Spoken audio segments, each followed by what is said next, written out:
Bismillahirrahmanirrahim.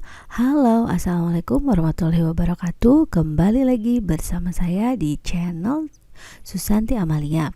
Kali ini saya akan membahas tentang informasi terbaru mengenai seleksi guru ASN P3K tahun 2022 yang dikeluarkan oleh Kementerian Pendidikan, Kebudayaan, Riset, dan Teknologi. Nah, semoga informasi ini menjadi informasi baik bagi khususnya Bapak Ibu yang sudah lulus PG namun belum mendapatkan formasi di tahun 2022 ini. Nah, sebelum kita bahas nih isinya tentang apa, jangan lupa untuk like, subscribe, dan juga tekan lonceng notifikasinya supaya tidak ketinggalan informasi atau video-video selanjutnya. Oke, kita mulai aja ya. Di sini tentang seleksi guru ASN P3K tahun 2022 ya. Nah, di sini tuh ada data tentang jumlah pelamar untuk P3K tahun 2021, di mana jumlahnya adalah 925.637 pelamar, di mana ini sudah terbagi menjadi 3 kategori. Ada kategori yang guru lulus dan dapat formasi, yaitu 293.860 orang. Nah, ada juga 193.954 guru yang lulus namun belum dapat formasi. Nah, di sini ada juga 437.823 guru yang belum lulus ya. Nah, di sini ini di bawahnya itu ada penjelasan dari swasta ya. Jadi sebanyak 14,2% kalau yang lulus dan dapat formasi, dan yang belum lulus itu ada 30,3%. Nah, karena memang pada tahap 2 itu banyak swasta yang mendaftar. Nah, dan juga banyak yang lulus di sana. Oke. Nah, di sini total formasi guru ASN PPK yang dibutuhkan hanya 1.2.616. Nah, kalau misalkan kita lihat dari jumlah di sini ya, dengan jumlah pelamar di sini ya. Di sini dengan jumlah pelamar itu memenuhi. Maksud memenuhi itu lebih banyak formasinya dibanding dengan jumlah pelamarnya. Namun kenapa banyak guru lulus namun tidak dapat formasi? Nah, yang menentukan itu adalah kuota formasi setiap mata pelajaran gitu. Itu yang menjadi permasalahan di lapangan ya. Oke, karena di lapangan itu banyak misalkan kuota yang guru dibutuhkannya ada yang banyak, ada yang bahkan tidak ada sama sekali. Nah, itu yang masih menjadi harus diperhatikan gitu oleh pemerintah ya. Oke, di sini kita lanjut. Nah, di sini itu ada lini masa seleksi guru ASN PPK itu tahun 2022 ya. Nah, pada bulan Mei itu keluar Permenpan RB 20 tahun 2022. Sekarang itu di bulan September ya. Nah, di bulan September itu targetnya itu ada penuntasan yang tadi yang guru lulus PG tahun 2021 sebanyak 193.954. Nah, tahapannya ada yang selanjutnya adalah pelaksanaan penilaian kesesuaian. Nah, ini di September Oktober. Jadi bagi guru yang lulus PG ya pada tahun 2021, mungkin September Oktober ini adalah waktunya untuk menunggu gitu ya, menunggu kabar baiknya. Mudah-mudahan semuanya mendapatkan formasi. Nah, pada bulan September Oktober ini. Nah, nanti di bulan November Desember itu ada pelaksanaan tes lagi, pelaksanaan seleksi, tapi ini untuk kategori-kategori lain selain dari guru yang lulus passing grade. Nah, nanti kita bahas selanjutnya ya. Di sini bagaimana sih sistemnya ya yang akan mengatur dan memilah kategori pelamar.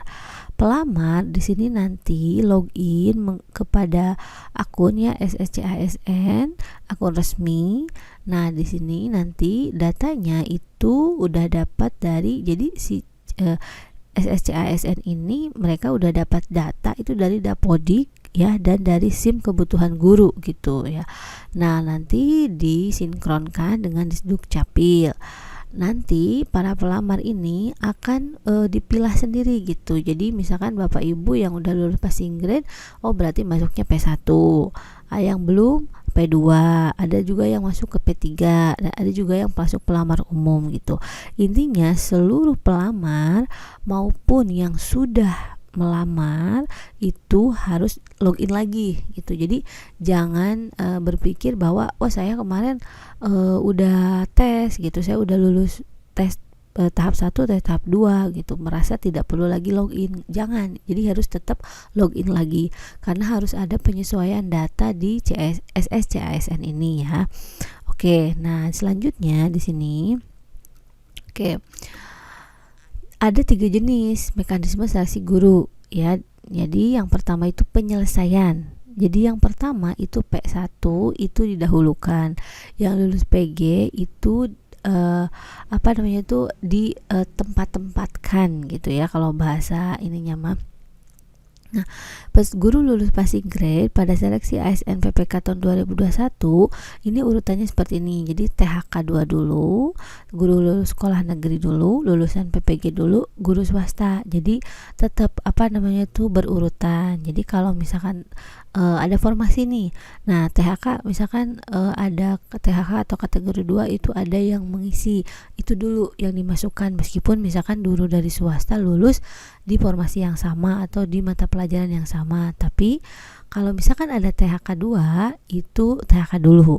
Guru sekolah negeri dulu, lulusan PPG dulu, baru swasta gitu. Itu urutannya. Jika masih tersedia formasi, nah dilakukan seleksi kesesuaian atau verifikasi untuk 724.029 guru honorer negeri ya. Ingat di garis bawahi negeri. Karena di sini pesertanya itu hanya yang kategori 2 yang belum lulus PG dan guru honorer negeri yang belum lulus PG namun sudah mengajar atau mengabdi lebih dari 3 tahun dan terdaftar pada Dapodik. Nah, kalau ini udah selesai juga, nah jika masih ada formasi dilaksanakan seleksi atau tes. Untuk siapa? Nah, ini untuk guru honorer negeri yang belum terdaftar pada Dapodik tapi mengajarnya kurang dari 3 tahun. Jadi intinya untuk masuk Dapodik itu kan harus mengabdi dulu selama 3 tahun. Nah, ada nih beberapa guru yang belum mengabdi selama 3 tahun, belum terdaftar di Dapodik. Berarti nanti masuknya kepada yang tahap 3 yang melaksanakan tes atau seleksi. Nah, ini pesertanya ada lagi dari lulusan PPG dan guru honorer swasta, tapi dengan catatan yang terdaftar pada Dapodik ya. Oke, selanjutnya di sini bagaimana sih penempatan guru ya yang lulus PG. Nah, di sini kan tadi yang lulus PG itu ada 193.000. Nah, ditempatkan di satuan pendidikan berdasarkan kebutuhan dan kuota yang tersedia di daerah tanpa mengikuti ujian kembali. Jadi Bapak Ibu yang udah lulus itu tidak perlu melaksanakan tes kembali ya, menunggu untuk ditempatkan. Mudah-mudahan saja di daerah Bapak Ibu itu ada penambahan kuota atau formasi sehingga Bapak Ibu bisa mendapatkan formasi. Amin.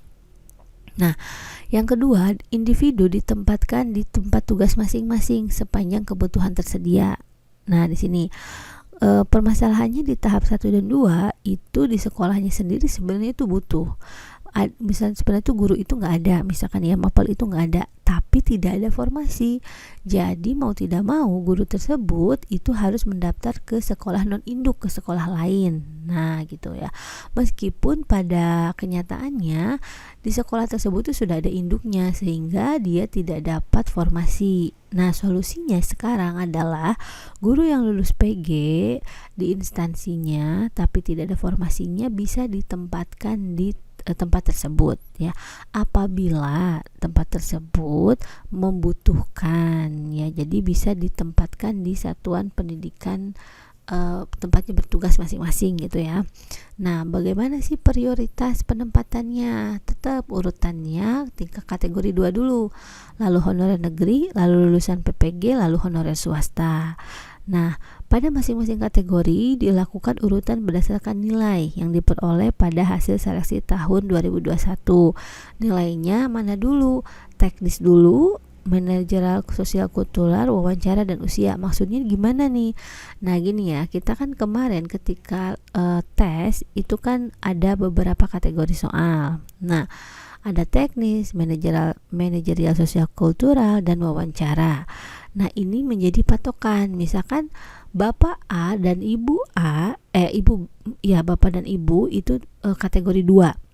Nah nilainya sama nih, misalkan nilainya 700. Nah kuotanya cuma satu, formasinya cuma satu, tapi keduanya sama statusnya, yaitu kategori 2. Dilihat dari nilai teknisnya. Nah, kalau nilai teknisnya si Bapak itu lebih besar, berarti Bapak itu yang dapat gitu. Kalau misalkan teknisnya sama, lihat manajerial sosialnya. Kalau masih sama, lihat nilai wawancaranya. Kalau misalkan masih sama, lihat usianya. Nah, itu yang menjadi patokan bagaimana penempatan guru jika hanya terdapat satu formasi tapi guru lulusnya itu banyak, seperti itu ya. Oke, kalau misalkan masih tersedia formasi, nah ada kuota untuk yang selanjutnya. Nah di sini hal yang harus diperhatikan adalah tidak seluruh guru telah lulus PG 2021 itu dapat diangkat pada tahun 2022. Nah jadi kenapa? Karena di sini, nah itu dari total 19.000 berapa nih ini ya, total ini gitu ya. Nah ini tuh udah yang siap diangkat tahun 2022, berarti ini adalah teman-teman kita yang sudah diangkat kemarin ya, tahap 1 dan tahap 2. Nah sisanya ini yang udah lulus PG tapi belum dapat formasi itu ada 27.030 orang ya. Nah belum dapat kuota formasi, diharapkan dapat diangkat di tahun 2023 gitu. Jadi kalau yang belum dapat kuota formasi itu diharapkan, tapi ingat ya, masih diharapkan. Berarti kita harus menunggu lagi nih adanya penambahan kuota dari setiap daerah. Selanjutnya ada 32.902 itu yang belum mendapat penempatan. Nah ini belum dapat penempatan gitu ya. Jadi mudah-mudahan saja kita tidak termasuk ke dalam ini ya. Oke, kita lanjut di sini. Nah, bagaimana sih contoh kelebihan guru atau yang disebut dengan oversupply di sini? Solusi ya, ada solusinya bagi pelamar yang lulus PG yang belum dapat diangkat di tahun 2022. Ya, di sini contohnya nih. Di provinsi NTB di kota Bima itu di SD 6 itu guru kelasnya ada 6, kebutuhannya 6, ASN-nya ada 4, non ASN-nya ada 21, berarti kelebihannya ada 19. Jadi yang 2 ini mengurangi yang non ini jumlah non ASN-nya, berarti kelebihannya itu 19. Bagaimana nih kalau seperti ini? Solusinya yang pertama itu dapat mengikuti mekanisme penilaian sesuai dengan menggunakan jabatan fungsional lain yang dimiliki. Yang kedua, dari sekitar 60.000 pelamar lulus PG yang belum dapat diangkat, 12.152 pelamar berpotensi dapat terangkat apabila mengikuti mekanisme penilaian kesesuaian dengan menggunakan jabatan fungsional lainnya. Nah, apa sih nih penilaian kesesuaian itu? Nah, di sini ya.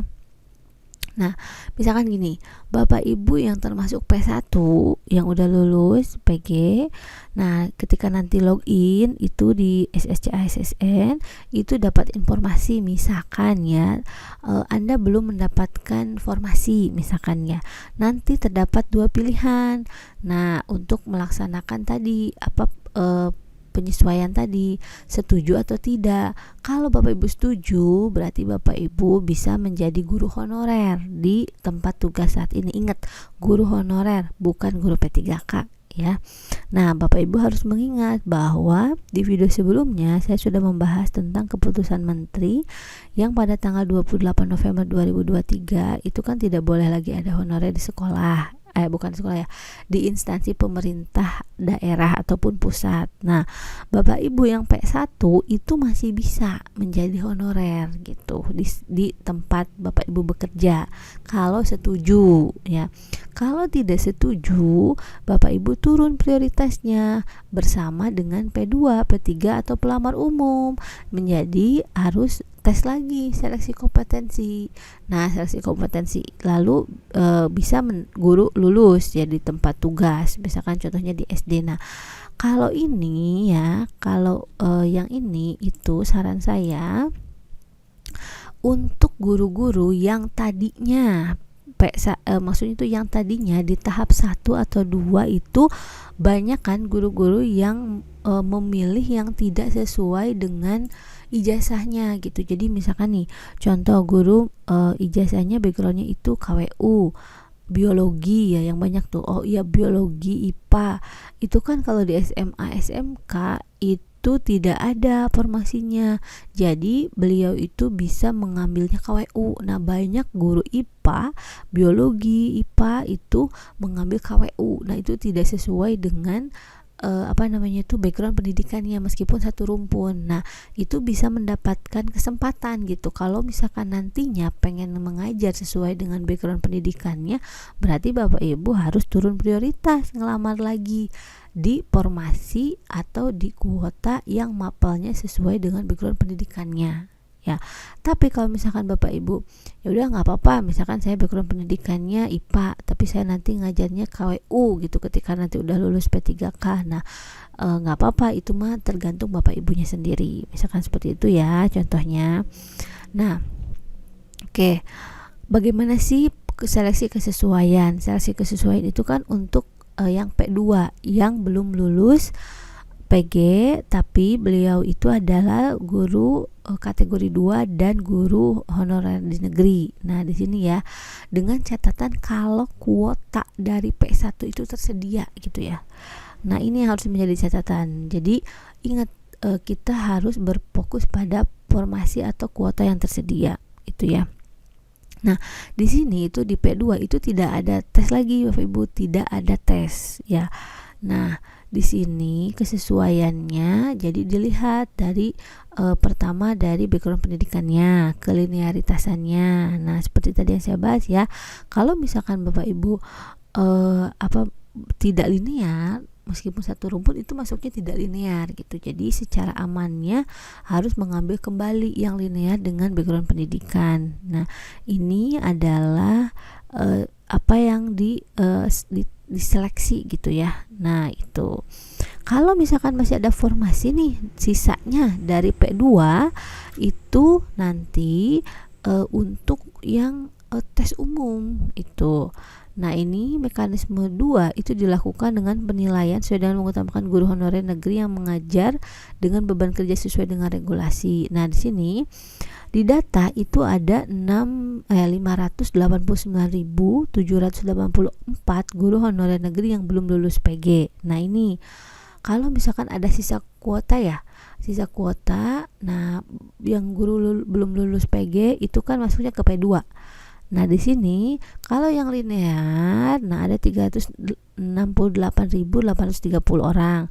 Nah, perlu diredistribusi itu sebanyak 220.954 orang. Nah, guru yang ini itu harus redistribusi ke sekolah lain yang membutuhkan sesuai dengan analisis beban kerja.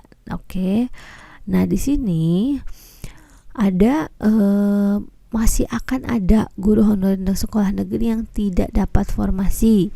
Kenapa? Karena yang pertama tidak memenuhi syarat, yang kedua pemerintah daerahnya tidak mengajukan formasi sesuai kebutuhan, yang ketiga masih oversupply walaupun telah dilakukan redistribusi. Nah, ini jadi dari penempatan ini, dari seleksi kesesuaian ini pasti akan ada yang belum mendapatkan formasi gitu ya, karena 3 hal ini.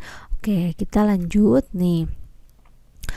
Ada terjadinya ketimpangan formasi yang dibuka dengan kebutuhan pelamar pada prioritas 2 dan 3. Nah, pemerintah daerah itu hanya mengusulkan formasi seleksi sebanyak 41,8% dari 368830. Nah, ini jumlah apa sih? Ini jumlah guru yang belum lulus PG ya. Sehingga peluang itu 1:2 gitu. Jadi satu formasi itu diperebutkan 2 guru gitu. Nah, di sini ini adalah data usulan formasinya. Nah, kebutuhan atau guru yang tersedianya ya sebanyak ini gitu yang ada di kolom ini. Jadi kita bisa melihat, nah, di beberapa daerah karena tadi belum merata ya. Misalkan nih di sini di kepulauan di apa nih? Di Sulut nih, di Sulut, Sulawesi Utara. Itu kan butuhnya 4.000 mengajukannya, tapi gurunya ada 583. Berarti masih kurang nih di sini di Sulut. Nah, bisa saja misalkan ya kalau mau dari Jabar, ini kan Jabar tuh banyak banget tuh. Ada jumlahnya tuh 43.000 guru gitu, sedangkan formasinya cuma 4.000. Nah, itu pindah gitu. Jadi pemerataan ke pulau-pulau atau ke wilayah lain yang masih banyak membutuhkan. Karena di sini kalau lihat ini sampai sini ya, sampai Banten itu masih kelebihan formasi. Nah, tapi yang daftar itu atau guru yang tersedianya kurang. Nah, dari Bengkulu ke bawah itu udah pada kurang-kurang formasi gitu. Jadi harus menyebar ke provinsi lain atau ke pulau lain gitu ya. Itu kalau misalkan mau. Oke, next di sini pelamar yang lulus akan ditempatkan di sekolah induknya. Nah, di sini ya, contohnya ilustrasinya ada sekolah A, B, C, D. Nah, formasi hanya dibuka di sekolah A dan B. Misalkan ini yang biru ini itu dapat formasi ada kursinya nih di sini ya. Pelamar dari sekolah C dan D melamar ke sekolah A dan B atau hanya perlu isi biodata diri. Penempatan akan ditentukan oleh Kemdikbudristek ya. Tadi lewat SSC-ASN. Penilaian atau observasi dilakukan pada masing-masing sekolah. Pelamar sekolah A dinilai di sekolah A, pelamar sekolah D dinilai di sekolah D, dan seterusnya. Nah, ini jadi di sekolah masing-masing ya. Jika pelamar C dan D memiliki nilai lebih tinggi daripada A dan B, maka formasi dipindahkan ke sekolah C dan D. Jadi tetap Bapak Ibu. Jadi gini ya, misalkan nih Bapak Ibu sekolah di sekolah A ada formasi nih. Nah, tapi kuota yang mengikutinya di mapel tersebut ada 4 orang, jatahnya cuma 1 orang. Nah, meskipun di sekolah Bapak Ibu atau ada formasi, yang ngelamar itu kan bisa 4 orang, termasuk Bapak Ibu ya. Nah, di sini harus nilainya itu harus lebih besar. Kalau Bapak Ibu lebih besar daripada ketiga orang tersebut, itu bisa ditempatkan.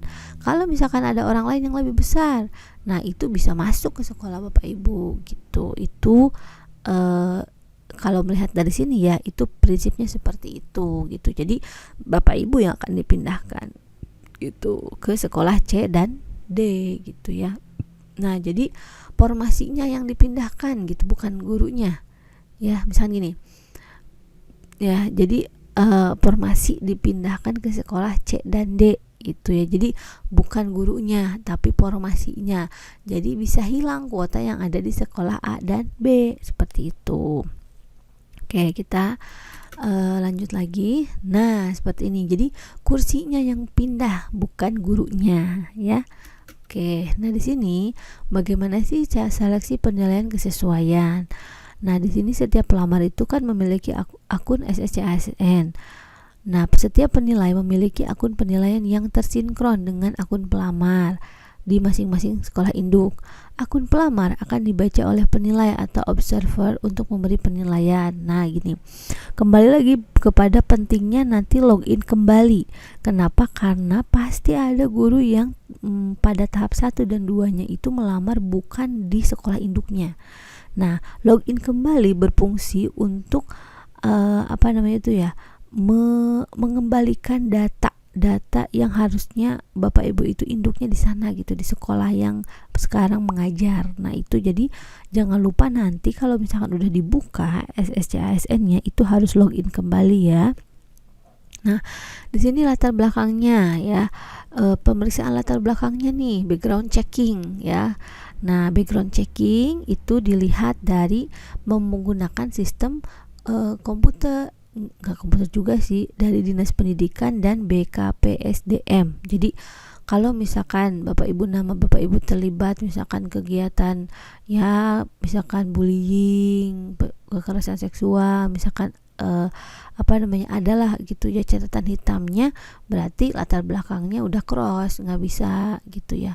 Lalu kompetensinya, pelamar akan dinilai kompetensinya di sekolah induknya oleh kepala sekolah, guru senior, pengawas, dan yang ditugaskan. Jadi nanti ada penilaian dari ketiga pejabat ini terhadap guru-guru honorer tersebut. Lalu kinerjanya ya, pelamar akan dinilai kinerja di sekolah. Nah ini ditambah nih ya, kepala sekolah, guru senior, pengawas sekolah yang ditugaskan. Hasil kinerja kemudian akan diverifikasi oleh Dinas Pendidikan dan BKPSDM berdasarkan portofolio guru dengan skala 60% sampai 100% gitu. Jadi berarti kalau lihat dari sini Bapak Ibu itu harus latar belakangnya harus bagus ya. Jadi tidak punya latar belakang yang seperti ini gitu ya. Lalu di sini ada portofolio, berarti kalau misalkan Bapak Ibu sering ikut pelatihan-pelatihan, itu sertifikatnya silakan dikumpulkan dari sekarang jikalau membutuhkan nanti portofolio untuk penilaian kinerja. Oke. Ini bobot penilaiannya ya. 50% dari kepala sekolah, 30% dan pengawas 20% gitu. Nah, ini bobot penilaiannya. Nah, oke. Sekarang lanjut pada instrumen penilaian kesesuaian. Ya, ini adalah instrumennya sih apa aja nih yang dinilai. Nah, di sini ya ada, bisa Bapak Ibu baca aja. Jadi ada 9 poin ya yang menjadi instrumen penilaian kesesuaian. Oke. Nah, indikatornya di sini ada butir-butir soalnya. Ini mungkin yang nanti menjadi poin-poin dari para penilai gitu ya. Nah, jadi kalau misalkan bagus kepribadiannya, ada 3 butir soal mungkin seperti itu ya, dengan poin-poin tersendiri nantinya. Oke, selanjutnya di sini ada penilaian kinerja ya. Penilaian kinerja itu yang dinilai itu ada 4 aspek: orientasi pelayanan, komitmen, kerjasama, dan kepemimpinan. Oke. Nah, selanjutnya seleksi tes nih. Seleksi tes, nah ini untuk bagi guru honorer negeri yang kurang dari 3 tahun, jadi belum terdaftar di Dapodik ya. Terdaftar di Dapodik dengan masa kerja kurang dari 3 tahun gitu ya. Nah, atau guru swasta yang mengikuti ujian seleksi. Jika lulus akan ditempatkan pada satuan negeri yang kekurangan guru. Nah, jadi guru swasta yang ikut seleksi tetap nanti akan ditempatkannya di negeri, bukan di swastanya. Bagi individu yang tidak terdaftar di Dapodik namun ingin mengikuti seleksi, diwajibkan memiliki Serdik gitu. Jadi guru yang belum terdapat di Dapodik itu harus punya Serdik dulu untuk mengikuti seleksi tes, dengan catatan jika formasi masih tersedia gitu ya. Nah, ini sama sih untuk soal-soalnya, tipe-tipe soalnya atau aspek-aspek kategori soal yang akan didapatkan sama seperti tahap 1 dan tahap 2 PPK 2021 ya. Nah, tapi di sini ujian PPK itu berbeda dengan ujian CPNS karena tidak ada seleksi kompetensi dasar, hanya seleksi kompetensi teknis atau bidang teknis. Nah, untuk peserta yang sudah tersertifikasi tetap ikut semua tes. Jika berkas lengkap, nilai tes kompetensi penuh, jadi dapat full ya 500 poin. Nah, lalu kecuali jika berkas bermasalah, maka nilai yang diambil adalah nilai yang murni teknis gitu. Tetap harus lulus passing grade, manajerial, dan sosiokultural. Jadi kalau misalkan Bapak Ibu punya Serdik tapi manajerial dan sosiokulturalnya itu tidak lulus, tetap tidak lulus gitu. Ini ya kalau lihat dari aturan yang ini ya. Oke, nah itu aja pembahasan yang kita dapatkan dari informasi mengenai seleksi PP3K tahun 2022. Semoga menjadi kabar baik bagi Bapak Ibu guru. Semoga bagi Bapak Ibu guru yang sudah lulus passing grade bisa mendapatkan formasi yang terbaik ya. Amin. Oke, terima kasih atas perhatiannya. Mohon maaf jika ada salah-salah kata yang saya ucapkan. Wassalamualaikum warahmatullahi wabarakatuh.